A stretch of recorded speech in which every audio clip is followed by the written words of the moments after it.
കേരളത്തിലെ ഐക്യജനാധിപത്യ മുന്നണി പ്രസ്ഥാനത്തിൻ്റെ മാർഗദർശിയായിട്ടുള്ള നേതാവ് സാദിഖ് അലി ശിഹാബ് തങ്ങൾ, പ്രിയപ്പെട്ട ഇമ്രാൻ പ്രതാപഗിരി, പ്രിയപ്പെട്ട സമദാനി സാഹിബ്, ഈ വേദിയിലെ ബഹുമാന്യരായിട്ടുള്ള UDF-ൻ്റെ പ്രഗത്ഭരായ നേതാക്കളെ, കേരളത്തിന് പുറത്തുള്ള നേതാക്കളെ, സഹപ്രവർത്തകർ, തവനൂരിലെ പോരാട്ടം കേരളമാകെ ഉറ്റുനോക്കുന്ന പോരാട്ടങ്ങളിൽ ഒന്നാണ്. ഈ തെരഞ്ഞെടുപ്പിൻ്റെ ആരംഭം തൊട്ട് നമുക്കറിയാം, ആദ്യം തുടങ്ങി വെച്ച ആൾ മുഖ്യമന്ത്രി പിണറായി വിജയൻ. അദ്ദേഹം മാസങ്ങൾക്ക് മുമ്പ് ഡൽഹിയിൽ അദ്ദേഹത്തിൻ്റെ PR ഏജൻസി നിർദ്ദേശിച്ചനുസരിച്ച് ഹിന്ദുവിലൊരു അഭിമുഖം കൊടുത്തു. നിങ്ങൾക്കറിയാം ആ അഭിമുഖം എന്തായിരുന്നു എന്ന് ഞാൻ പ്രത്യേകിച്ച് പറയേണ്ടതായിട്ടില്ല. കേരളത്തിൻ്റെ സാമ്പത്തിക, വിദ്യാഭ്യാസ, സാമൂഹ്യ, സാംസ്കാരിക മേഖലകളിൽ മറ്റെല്ലാ ജില്ലകളെ പോലെ തന്നെ ചിലപ്പോൾ അതിനേക്കാൾ കൂടുതലായി പങ്കാളിത്തം വഹിക്കുന്ന മലപ്പുറം ജില്ലയെക്കുറിച്ച് മുഖ്യമന്ത്രി നടത്തിയ ആ പരാമർശം പിന്നീട് അദ്ദേഹം തിരുത്തി പറഞ്ഞെങ്കിലും അദ്ദേഹം മറന്നുപോയൊരു പാരമ്പര്യമുണ്ട് മലപ്പുറത്ത്. എനിക്ക് ഓർമ്മയുള്ളത് പല സംഭവങ്ങളുണ്ട്. മലപ്പുറത്തിൻ്റെ മതേതരത്വ മാതൃകയ്ക്ക് അത് ബാബറി മസ്ജിദ് തകർന്നപ്പോൾ, അങ്ങാടിപ്പുറം ക്ഷേത്രം കത്തി നിൽക്കുന്ന സാഹചര്യമുണ്ടായപ്പോൾ, ഇവിടെയൊക്കെ എരുതിയിൽ എണ്ണയൊഴിക്കാതെ എരുതിയിൽ വെള്ളമൊഴിച്ച് തീർത്തത് പാണക്കാട് കുടുംബമായിരുന്നു എന്നുള്ള കാര്യം കേരളം ഒരു കാലത്തും മറക്കാത്ത രാഷ്ട്രീയ സത്യം. ഇതിന് മറ്റൊരു കാര്യം മലപ്പുറം കാണിച്ച, നിങ്ങൾക്ക് ഓർമ്മയുണ്ടാകും, 96-95 കാലഘട്ടത്തിൽ ശ്രീ K. കരുണാകരൻ മാറി AK ആന്റണി മുഖ്യമന്ത്രിയായി. AK ആന്റണിക്ക് ഉപതെരഞ്ഞെടുപ്പിൽ മത്സരിക്കാൻ സീറ്റ് ആവശ്യമായിരുന്നു. അന്ന് പാണക്കാട് കുടുംബവും മുസ്ലിം ലീഗും പറഞ്ഞു, തിരൂരങ്ങാടിയിൽ വന്ന് മത്സരിക്കാൻ. AK ആന്റണി എന്ന് പറയുന്ന നേതാവ് കേരളത്തിലെ ഏത് സീറ്റിലും മത്സരിക്കാമായിരുന്നു. പക്ഷേ അദ്ദേഹത്തെ അന്ന് ഇവിടെ വിളിച്ച് മത്സരിപ്പിച്ചത് മുസ്ലിം ലീഗും പാണക്കാട് കുടുംബവുമാണ്. കേരളത്തിൻ്റെ യഥാർത്ഥ കേരള സ്റ്റോറി മലപ്പുറം കാണിച്ചു കൊടുത്തത് ഈ 3-4 സംഭവങ്ങളിലൂടെയാണ് എന്നുള്ള കാര്യം ഞാൻ നിങ്ങളെ അനുസ്മരിപ്പിക്കുന്നു എന്ന് മാത്രം. ഇപ്രാവശ്യവും നമുക്കറിയാം, കഴിഞ്ഞ നിയമസഭാ ഉപതെരഞ്ഞെടുപ്പ് വന്നു നിലമ്പൂരിൽ ഉപതെരഞ്ഞെടുപ്പ് വന്നപ്പോൾ അവിടെ പരിഗണിച്ച 2 പേരുകളായിരുന്നു. ഐക്യമുന്നണി നേതാക്കന്മാർക്കറിയാം, തങ്ങൾക്കറിയാം.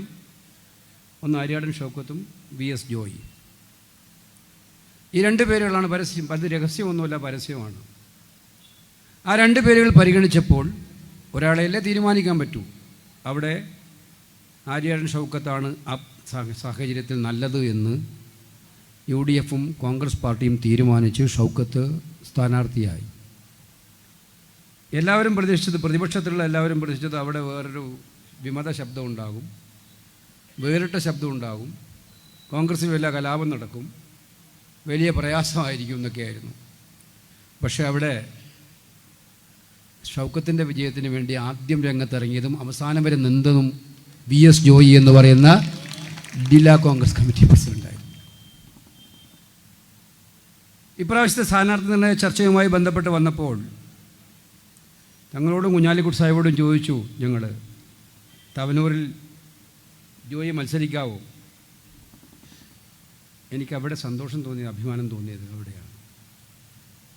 AK ആന്റണിക്ക് ഒരുപാട് സീറ്റുണ്ടായിട്ടും തിരൂരങ്ങാടിയിൽ മത്സരിച്ച് ജയിക്കണമെന്ന് പറഞ്ഞും വലിയ ഭൂരിപക്ഷത്തിൽ ജയിപ്പിച്ച അതേ ലീഗും പാണക്കാട് കുടുംബവും പറഞ്ഞു, തവനൂരിൽ ജോയി അയക്കൂ, ബാക്കി കാര്യം ഞങ്ങൾ ഏറ്റോളാം.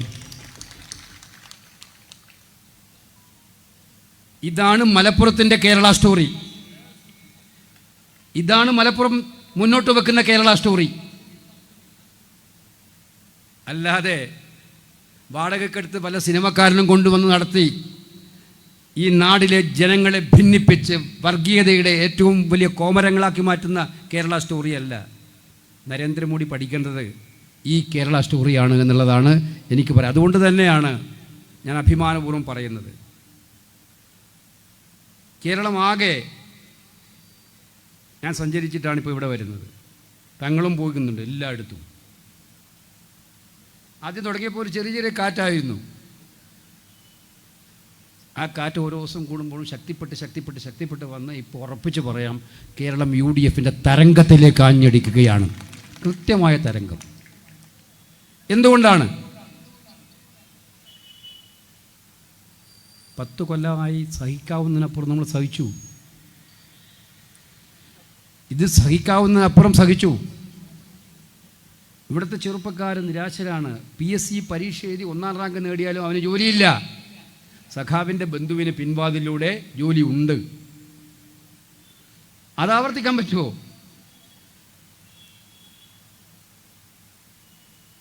ആശുപത്രികളിൽ പോയാൽ, സർക്കാർ ആശുപത്രി പോയാൽ സർജറി നടക്കും. പക്ഷെ സർജറിയോടൊപ്പം വയറ്റിൽ കത്രിക കൂടി വരും എന്നുള്ളതാണ് ഇന്ന് കേരളത്തിൽ എല്ലായിടത്തും കണ്ടുകൊണ്ടിരിക്കുന്ന കാര്യം. അത് ഒരു സ്ഥലത്താണെങ്കിൽ ഒറ്റപ്പെട്ട സംഭവം നമുക്ക് പറയാം. ഒരു സ്ഥലത്തല്ല, പല സ്ഥലത്തായി മാറി മാറി വന്നുകൊണ്ടിരിക്കുന്നു. ആരോഗ്യ കേരളം ഇന്ന് വെന്റിലേറ്ററിലാണ്. ഈ വെന്റിലേറ്ററിലായിട്ടുള്ള ആരോഗ്യ കേരളത്തെ രക്ഷപ്പെടുത്തി എടുത്ത് മുന്നോട്ട് കൊണ്ടുപോകാനാണ് ഇവിടെ ഇമ്രാൻ ഭായ് പറഞ്ഞതുപോലെ അത്യുജ്വലമായൊരു സ്കീം നമ്മൾ കൊടുത്തിരിക്കുന്നത്. ഉമ്മൻചാണ്ടിക്ക് സ്മാരകം വേണമെന്ന് പലരോടും നമ്മളോട് പറയാറുണ്ട്.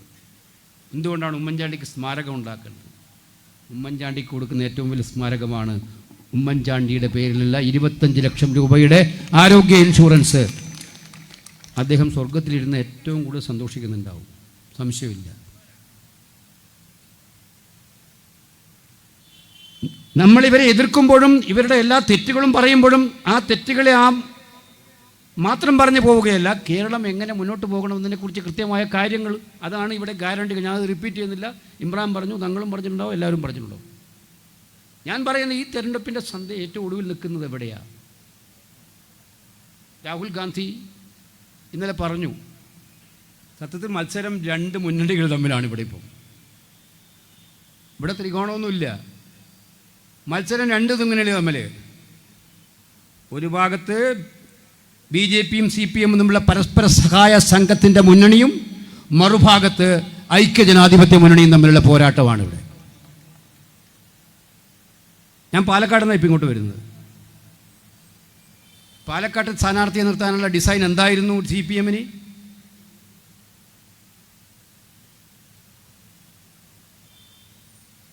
സീറ്റ് 19 സീറ്റ് 2020 കൊടുക്കാനുള്ള ഡിസൈൻ BJPക്ക് NDAക്ക് എന്തായിരുന്നു? ഇതിനാണ് ഡീൽ എന്ന് പറയുന്നത്. പക്ഷേ ഈ ഡീല് അവരുടെ 2 അണികളും കൂടെ വിശ്വസിക്കുന്നില്ല എന്നുള്ളതാണ് യാഥാർത്ഥ്യം. അവർ അംഗീകരിക്കുന്നില്ല എന്നുള്ളതാണ് യാഥാർത്ഥ്യം. അതുകൊണ്ട് നമ്മൾ ഡീലിനെ കുറിച്ചൊന്നും പേടിക്കേണ്ട കാര്യമില്ല. ഇവർ ഡീല് നടത്തിക്കോട്ടെ. പക്ഷേ UDF ജനങ്ങളുമായിട്ടുള്ള ഡീലുള്ളതുകൊണ്ട് UDF ജയിക്കുക തന്നെ ചെയ്യുമെന്നുള്ളതിന് സംശയമില്ല. പക്ഷേ ഒരു കാര്യം ഇവിടെ ഉള്ളത്, അടിസ്ഥാനപരമായിട്ടുള്ള ജനങ്ങളുടെ പ്രശ്നങ്ങളെയെല്ലാം മാറ്റിവെച്ചിട്ടുള്ള ഒരു സർക്കാർ. കമ്മ്യൂണിസ്റ്റ് പാർട്ടിയിൽ വിശ്വസിക്കുന്ന ഒരുപാട് പേരുണ്ട്. നമുക്ക് അവരോട് വിരോധമൊന്നുമില്ല. ഓരോരാൾക്കും ഓരോ പാർട്ടി വിശ്വാസം ഉണ്ടാവും. ഈ തെരഞ്ഞെടുപ്പോടുകൂടി കമ്മ്യൂണിസം ഇല്ലാതായി മാറണം എന്നല്ല നമ്മളാരും ആഗ്രഹിച്ചത്. അത് BJP ആഗ്രഹിക്കുന്ന പോലെ കോൺഗ്രസ് മുക്ത ഭാരതമൊന്നും നമ്മളാരും പറയാറില്ല. ഒരു പാർട്ടി ഇല്ലാതാകണമെന്നും ആഗ്രഹിക്കില്ല. ജനാധിപത്യത്തിൽ പാർട്ടികളെല്ലാം ഉണ്ടാവും. പക്ഷേ ഇപ്പോൾ CPM ഈ തെരഞ്ഞെടുപ്പിൽ തോൽക്കണമെന്ന് ആഗ്രഹിക്കുന്നത് UDFകാരെ പോലെ തന്നെ യഥാർത്ഥ കമ്മ്യൂണിസ്റ്റുകാർ കൂടിയാണ്. കാരണം അവർ കണ്ട കമ്മ്യൂണിസം അല്ല ഇന്നത്തെ 10 കൊല്ലമായി പിണറായിയുടെ കമ്മ്യൂണിസം. അവരാഗ്രഹിച്ച ഭരണമല്ല പിണറായിയിൽ നിന്നുണ്ടാകുന്നത്. വാക്കൊന്ന്, പ്രവൃത്തി വേറൊന്ന്. സാധാരണക്കാരൻ്റെ പ്രയാസങ്ങൾക്കും പ്രശ്നങ്ങൾക്കും അവർക്ക് ഒരു പ്രശ്നവുമില്ല. കേരളത്തിലെ ജനങ്ങളെ സംബന്ധിച്ചിടത്തോളം അവരുടെ ജീവൽ പ്രധാനമായ പ്രശ്നങ്ങൾക്ക് ഒരു വിലയുമില്ല. മറിച്ച് അവർക്കിഷ്ടമുള്ള ചങ്ങാത്ത മുതലാളിമാരുമായി ചേർന്നുകൊണ്ട് അവരുടെ സ്വന്തക്കാരെയും അവരെയും കേസുകളിൽ പെട്ടുപോയിരിക്കുന്ന ആളുകളെയും ഒക്കെ രക്ഷിക്കാൻ വേണ്ടിയിട്ടുള്ള തത്രപ്പാടിലാണ് ഇന്ന് നമ്മുടെ സാക്ഷാൽ മുഖ്യമന്ത്രി ഇരിക്കുന്നത് എന്നുള്ള കാര്യം അങ്ങ് ഇപ്പോൾ സത്യത്തിൽ നമ്മൾ രാഹുൽ ഗാന്ധി ഇന്നലെ പറഞ്ഞു കൃത്യമായിട്ടത് നമ്മൾ കേട്ടിട്ടുണ്ടാവും. മോദി ട്രംപിനെ മുമ്പിൽ എങ്ങനെയാണോ കീഴടങ്ങുന്നത് അതുപോലെയാണ് പിണറായി വിജയൻ മോഡിയുടെ മുമ്പിൽ കീഴടങ്ങുന്നത്. നല്ല ചെയിനാണ്. കൃത്യമായിട്ട് ഒരു കാർട്ടൂൺ വരച്ചാൽ കൃത്യമായിട്ട് നിങ്ങൾക്ക് മനസ്സിലാകും. മോദി ട്രംപിൻ്റെ മുമ്പിൽ കീഴടങ്ങുന്നു, പിണറായി മോഡിക്ക് മുമ്പിൽ കീഴടങ്ങുന്നു. മോഡിക്ക് കീഴടങ്ങാതിരിക്കാൻ പറ്റില്ല. കാരണം ഒന്ന് രണ്ട് കാര്യങ്ങളുണ്ട്. എപ്സ്റ്റീൻ ഫയലിൻ്റെ കാര്യം പറയുന്നുണ്ടെന്ന് പറഞ്ഞ് മോഡിക്ക് ഭയപ്പെടാനുണ്ടാവുമായിരിക്കും. അഡാനിയുടെ കേസുണ്ട് ഓപ്പൺ ചെയ്തിട്ട് ഭയപ്പെടാനുണ്ടായിരിക്കും. അല്ലെങ്കിൽ ഇന്ത്യ എവിടെ നിന്ന് എണ്ണ വാങ്ങണമെന്ന് അമേരിക്ക തീരുമാനിക്കുന്നിടത്ത് ഇന്ത്യ നിന്ന് കൊടുക്കുമോ? റഷ്യയിൽ നിന്ന് എണ്ണ വാങ്ങാൻ നമ്മളൊന്ന് നോക്കിയേ. ഇന്ത്യയുടെ വിദേശ നയം നമ്മൾ നോക്കിയേ. ഇറാൻ്റെ പരമോന്നതമായിട്ടുള്ള ആത്മീയ നേതാവ് അവരുടെ രാജ്യത്തിൻ്റെ ഭരണത്തലവനാണ് കൊല്ലപ്പെട്ടത് ഇസ്രയേലിൻ്റെ ആക്രമണം മൂലം. ഒരു രാജ്യത്തിൻ്റെ ഭരണത്തലവൻ എന്തോ ആയിക്കോട്ടെ, മറ്റൊരു രാജ്യം കടന്നാക്രമിച്ച് കൊല്ലപ്പെടുമ്പോൾ നമ്മുടെ വിദേശ നയം എല്ലാ കാലത്തും ഉയർത്തിപ്പിടിച്ചിട്ടുള്ളത് ഇത്തരം അക്രമങ്ങളെ അപലപിക്കുക എന്നുള്ളതാണ്. ഒരക്ഷരം ഇന്ത്യ മിണ്ടിയില്ല, ഒരക്ഷരം ഇന്ത്യ മിണ്ടിയില്ല. പിന്നെ എപ്പോഴാണ് മിണ്ടാൻ ഇത്തിരി തുടങ്ങിയത്? നമ്മുടെ നാട്ടിലേക്ക് വരുന്ന എണ്ണയും ഹോർമസ് കടലിടുക്കിലൂടെയാണ് ഈ എണ്ണ വരേണ്ടത്. ഇറാൻ്റെ കൺട്രോളിലാണത്. ഇപ്പോൾ ഗ്യാസിൻ്റെ പ്രശ്നം വന്നു, ക്ഷാമം വന്നു, വില കൂടി, കരിഞ്ചന്തയായി, നാട്ടിലെ ജനങ്ങൾ നിലവിളിക്കാൻ തുടങ്ങി. അപ്പോഴാണ് ഓർമ്മ വന്നത്. 5 ദിവസം കഴിഞ്ഞിട്ടാണ് നമ്മുടെ വിദേശകാര്യ സെക്രട്ടറി പോയിട്ട് ഒന്നുമില്ലെങ്കിൽ ഇറാൻ്റെ എംബസി ഓഫീസിൽ പോയിട്ട് ഒരു അനുശോചന സന്ദേശത്തിൽ ഒപ്പിടുന്നത്. നിങ്ങൾ ഇന്ത്യക്ക് ചിന്തിക്കാൻ പറ്റുമോ അത്? ഒരു രാഷ്ട്രത്തിൻ്റെ ഭരണത്തലവനെ മറ്റൊരു രാജ്യം കടന്നു കയറി ആക്രമിക്കുക, ബോംബെറിഞ്ഞ് കൊല്ലുക, അതിനെ അപലപിക്കാൻ പോലും നട്ടലില്ലാത്ത ഒരു പ്രധാനമന്ത്രിക്കാണ് 56 ഇഞ്ച് എന്ന് പറഞ്ഞുകൊണ്ട് നടക്കുന്നത്. കാരണം ആപ്പിലായിരിക്കുകയാണ്. ഇസ്രയേലിനെതിരെ മിണ്ടാൻ പറ്റില്ല, അമേരിക്കക്കെതിരെ മിണ്ടാൻ പറ്റില്ല. ട്രംപ് പറഞ്ഞ നിങ്ങൾ കേട്ടല്ലോ, ഞാൻ വിചാരിച്ചാൽ നരേന്ദ്രമോദിയുടെ രാഷ്ട്രീയ ജീവിതം അവസാനിപ്പിക്കാൻ ഞാൻ വിചാരിച്ചാൽ മതി എന്ന് അമേരിക്കൻ പ്രസിഡന്റ് വെല്ലുവിളിക്കുന്ന ഒരു സാഹചര്യം എപ്പോഴെങ്കിലും ഉണ്ടായിട്ടുണ്ടോ? ഇത് മോദിയും ട്രംപിലും തമ്മിൽ ബന്ധമാണ്. അതേപോലെ തന്നെയാണ് EDയുടെ കേസുണ്ട്, CBI ഉണ്ട്, ലാവ്ലിൻ കേസ് 42ാമതാണ്. ഈ ലോകത്തിലെ ഏറ്റവും കൂടുതൽ നീട്ടിവെച്ച കേസ് ഏതെന്ന് ചോദിച്ചാൽ ഒറ്റ ഉത്തരവേ ഉള്ളൂ, ലാവ്ലിൻ കേസ്. CBI കേസ് നീട്ടി കൊണ്ടുപോയിക്കൊണ്ടിരിക്കുകയാണ്. ഇത് കൃത്യമാണ്. ഞാൻ ചോദിച്ചോട്ടെ, കേരളത്തിൻ്റെ മുഖ്യമന്ത്രി ആഭ്യന്തരമന്ത്രിയെ കാണുന്നതിൽ തെറ്റൊന്നുമില്ല. ആഭ്യന്തരമന്ത്രിയെ കാണാം. ഉദ്യോഗസ്ഥന്മാരുമായിട്ടാണ് കേരളത്തിൻ്റെ പ്രശ്നങ്ങൾ ചർച്ച ചെയ്യേണ്ടത്. അത് ആഭ്യന്തരമന്ത്രിയുടെ ഓഫീസിലാണ്. നമ്മുടെ മുഖ്യമന്ത്രി അമിത്ഷായുടെ വീട്ടിൽ പോയി ചർച്ച നടത്തി. BJPക്കാരല്ലാത്ത ഏക മുഖ്യമന്ത്രി അമിത്ഷായുടെ വീട്ടിൽ പോയി ചർച്ച നടത്തിയ ഏക മുഖ്യമന്ത്രി എന്ന ബഹുമതി വേറെ ആർക്കും അവകാശപ്പെട്ടതല്ല, സാക്ഷാൽ പിണറായി വിജയന് അവകാശപ്പെട്ടതാണ് ആ ബഹുമതി. നമ്മൾ ചോദിച്ചു, എന്താ കാര്യം? കൂടെ ഉദ്യോഗസ്ഥന്മാരുണ്ടോ? ഇല്ല. പിന്നെ എന്താണ് ഈ രഹസ്യ ചർച്ച? ആഭ്യന്തരമന്ത്രിയും മുഖ്യമന്ത്രിയും കൂടുന്നതിൽ കാണുന്ന ഒരു തെറ്റുമില്ല. ഈ രഹസ്യ ചർച്ച എന്തിനാണ്? നിർമ്മലാ സീതാരാമൻ വരുന്നു, കേരള ഹൗസിൽ ബ്രേക്ക്ഫാസ്റ്റ്. അവിടെ ഉദ്യോഗസ്ഥന്മാരിൽ ആദ്യമായിട്ടാണ് ഒരു മന്ത്രി കേരള ഹൗസിൽ വന്ന് മുഖ്യമന്ത്രിയോട് ചർച്ച നടത്തുന്നത്. മൂന്നാമതൊരു കൂടിക്കാഴ്ച കൊണ്ട് ഞങ്ങൾ ഞെട്ടിപ്പോവും. നാഗ്പൂരിൽ നിതിൻ ഗഡ്കരിയുമായിട്ട് കൂടിക്കാഴ്ച നടത്തിയിട്ടുണ്ട്.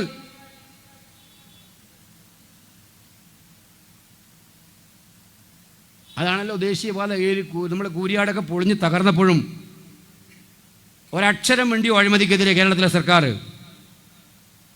ഒരക്ഷരം വേണ്ടിയിട്ടില്ല. കേരളം മൊത്തം ദേശീയപാത തകർന്നപ്പോഴും ഞങ്ങൾ പബ്ലിക് അക്കൗണ്ട്സ് കമ്മിറ്റി അന്വേഷിച്ചു, കേരളത്തിലെ രാഷ്ട്രീയ പാർട്ടികളെല്ലാം പറഞ്ഞു, ഇവർ പറഞ്ഞില്ല. നീതൊന്ന് വായിച്ചു നോക്കിയേ, കൂട്ടി വായിച്ചു നോക്കിയേ. അമിത്ഷായെ വീട്ടിൽ പോയി കാണുന്നു, നിർമ്മലാ സീതാരാമനെ വിളിച്ച് കേരള ഹൗസിൽ ഒറ്റയ്ക്ക് കാണുന്നു, ഉദ്യോഗസ്ഥന്മാരില്ലാതെ കാണുന്നു. കേന്ദ്ര ഏജൻസികൾ വലിയ പൊല്ലാപ്പിടക്കുന്നു പറഞ്ഞു. അതുകൊണ്ട് ഈ ബന്ധം ഗുണകരമായ ബന്ധമല്ല, ഇത് അവിശുദ്ധ ബന്ധമാണ്. BJPക്ക് ഒരു രൂപകൽപ്പനയുണ്ട്, ഡിസൈനുണ്ട്. അത് നാട്ടിലെ ജനങ്ങളെ ഭിന്നിപ്പിക്കുന്ന, വിദ്വേഷം പരത്തുന്ന ഡിസൈനാണ്. വഖഫ് ബില്ലിൽ അവരതാ കൊണ്ടുവന്നത്. ഭരണഘടനയ്ക്കെതിരായിട്ടുള്ള കടന്നാക്രമണമായിരുന്നു, ഒരു സമൂഹത്തെ ടാർഗറ്റ് ചെയ്തുകൊണ്ടുള്ള കടന്നാക്രമണമായിരുന്നു. അന്ന് സംവിധാനം ഉണ്ടല്ലോ. അന്ന് നമ്മൾ പാർലമെൻറ്റിൽ പറഞ്ഞ കാര്യം നിങ്ങൾക്ക് ഓർമ്മയുണ്ടാവും. ഇത് ഇന്ന് മുസ്ലിങ്ങൾക്കെതിരെയാണ്, നാളെ ഇത് ക്രൈസ്തവർക്കെതിരെ വരും. അതുപോലെ വന്നു FCRA ബില്ലിൻ്റെ അമെൻമെൻറ്റ് ബില്ല്. അതേപോലെ വന്നു FCRA ബില്ലിൻ്റെ അമെൻമെൻറ്റ് ബില്ല്. ക്രൈസ്തവ സ്ഥാപനങ്ങളെ അവർ ടാർഗറ്റ് ചെയ്യുന്നതിന് വേണ്ടിയിട്ടുള്ള ബില്ലാണ്. ശബരിമലയ്ക്ക് നേരെയുള്ള ആക്രമണം അത് തന്നെയാണ്. അപ്പോൾ പൊതുവായിട്ട് പറഞ്ഞാൽ വിശ്വാസം, അതേത് വിശ്വാസമായാലും വിശ്വാസങ്ങൾക്കെതിരായിട്ടുള്ള ആക്രമണം നടക്കുന്നൊരു കാലമാണ്. BJPക്ക് അജണ്ടയുണ്ട്, തമ്മിലടിപ്പിക്കുക. അത് ഹിന്ദുവിനെയും മുസൽമാനെയും ക്രിസ്ത്യാനിയെയും തമ്മിലടിപ്പിക്കുക. എങ്കിലേ 10 വോട്ട് കിട്ടൂ, അല്ലെങ്കിൽ നിലനിൽപ്പില്ല എന്ന് കാണുന്ന അവൻ്റെ പ്രത്യയശാസ്ത്രത്തിൻ്റെ കൂടെ കൂട്ടിക്കെട്ടാൻ, 4 സീറ്റിന് വേണ്ടി അല്ലെങ്കിൽ ഭരണം നിലനിർത്താൻ വേണ്ടി കൂട്ടിക്കെട്ടാൻ പിണറായി വിജയൻ പോകുമ്പോൾ ഒരു കാര്യം മനസ്സിലാക്കുക, അവിടെ അന്ന് കമ്മ്യൂണിസം മരിക്കുകയാണ്. അതിന് കാരണക്കാരനാകാൻ പിണറായി വിജയൻ മാറുകയാണ് കേരളത്തിൽ എന്നുള്ളതാണ് യാഥാർത്ഥ്യം. ഇത് മനസ്സിലാക്കിയിട്ടാണ് യഥാർത്ഥ കമ്മ്യൂണിസ്റ്റുകാരന്മാർ പുറത്തു വന്ന് ഈ കമ്മ്യൂണിസ്റ്റ് പാർട്ടി ജീർണതയിലേക്ക് നയിക്കുന്നു എന്ന് പറയുന്നത്. അതുകൊണ്ട് കേരളം ഉണരും. ഈ തെരഞ്ഞെടുപ്പിൽ നമുക്കൊരു സംശയം വേണ്ട, ഒരു സംശയവും വേണ്ട. ഈ പ്രാവശ്യം UDFന് വോട്ട് ചെയ്യുന്ന വെറും UDFകാരായിരിക്കില്ല, യഥാർത്ഥ കമ്മ്യൂണിസ്റ്റുകാരുടെ വോട്ടെല്ലാം വരാൻ പോകുന്നത് നമ്മളെ പട്ടിയിലേക്കായിരിക്കും എന്നുള്ളതിന് ഒരു സംശയവും വേണ്ട. കാരണം ആ പാർട്ടി നിലനിൽക്കണമെന്ന് ആഗ്രഹമുള്ളതുകൊണ്ട് അവർക്ക്. അതുകൊണ്ട് സ്നേഹിതരെ, ഞാൻ ദീർഘിപ്പിക്കുന്നില്ല. ഈ പോരാട്ടം വളരെ ശക്തമായ പോരാട്ടമാണ്. നമുക്ക് നാടിൻ്റെ നന്മയ്ക്ക് വേണ്ടിയുള്ള പോരാട്ടമാണ്. സ്നേഹവും സൗഹാർദ്ദവും നിലനിർത്താൻ വേണ്ടിയുള്ള പോരാട്ടമാണ്. ആ പോരാട്ടത്തിൽ ഉജ്ജ്വലമായ മാതൃകയാണ് തവനൂരിൽ ഇപ്പോൾ ഐക്യജനാധിപത്യ മുന്നണി പ്രസൻറ്റ് ചെയ്തിരിക്കുന്നത്. എനിക്ക് സന്തോഷമുണ്ട്. സത്യത്തിൽ മുസ്ലിം ലീഗിൻ്റെ ഒരു സ്ഥാനാർത്ഥിയേക്കാൾ ആവേശത്തിലാണ് ഇവിടെ മുസ്ലിം ലീഗ് പ്രവർത്തിക്കുന്നത് എന്ന് കാണുന്നത്. എനിക്ക് അങ്ങേയറ്റത്തെ സന്തോഷമുണ്ട് പാർട്ടിയുടെ ഒരു പ്രവർത്തകൻ എന്ന നിലയിൽ. അല്പം കുറവ് കോൺഗ്രസ്സുകാരാണല്ലേ ജോയി?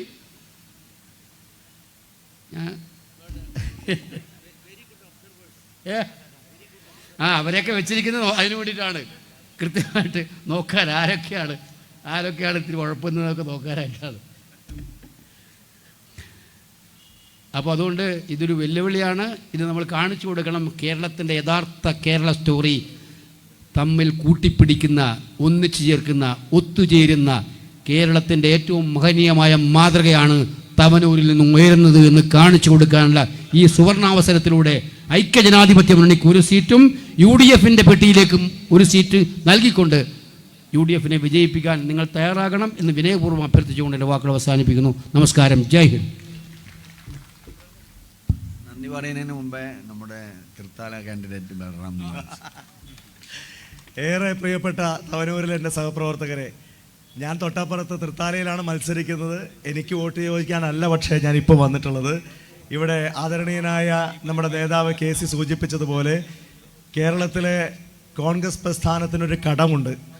ആ കടം മറ്റൊന്നുമല്ല, നമ്മുടെ പ്രിയപ്പെട്ട VS ജോയിയെ ഈ തെരഞ്ഞെടുപ്പിലൂടെ കേരള നിയമസഭയിൽ എത്തിക്കുക എന്നുള്ളതാണ്. അത് UDFൻ്റെ മൊത്തം ഉത്തരവാദിത്തമാണ് എന്ന് തിരിച്ചറിഞ്ഞുകൊണ്ട് ജോയിയുടെ പ്രചരണത്തിന് ചുക്കാൻ പിടിക്കുന്ന മുഴുവൻ സഹപ്രവർത്തകർക്കും വിജയാശംസകൾ നേർന്നുകൊണ്ട് ഇവിടെ പറഞ്ഞതുപോലെ തവനൂര് പിടിക്കും, തൃത്താല പിടിക്കും, അതിലൂടെ നമ്മൾ കേരളം പിടിക്കും. കേരളത്തിൻ്റെ ജൈത്രയാത്ര അത് നമ്മൾ UDFനൊപ്പമായിരിക്കും. അതിന് നിങ്ങളെല്ലാവർക്കും അഭിവാദനങ്ങൾ നേരുന്നു, വിജയാശംസകൾ നേരുന്നു. ജയ് UDF. ഓക്കെ, നാളെ 4:30 നമ്മുടെ ഷാഫി പറമ്പിലും നമ്മുടെ കാൻഡിഡേറ്റും സംയുക്തമായുള്ള റോഡ് ഷോ ഉണ്ട്.